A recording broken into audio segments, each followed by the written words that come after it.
Well, Governor Andy Beshear is turning up the pressure on Senator Mitch McConnell's office, demanding more transparency about the senator's health. The staff released a new photo of the senator and his wife they say was taken yesterday and confirmed he will not attend this weekend's Fancy Farm picnic.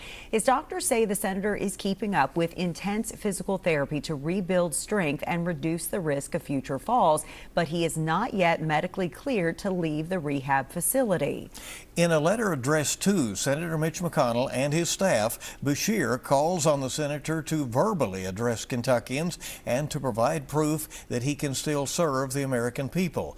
Beshear says if McConnell's office won't show he is capable of serving, he says Senate Minority Leader John Thune should investigate. The governor notes it's been 43 days since news of McConnell's hospitalization, and in that time he has cast no votes, and the governor says has made no effort besides 2 photos to be transparent with the people he represents.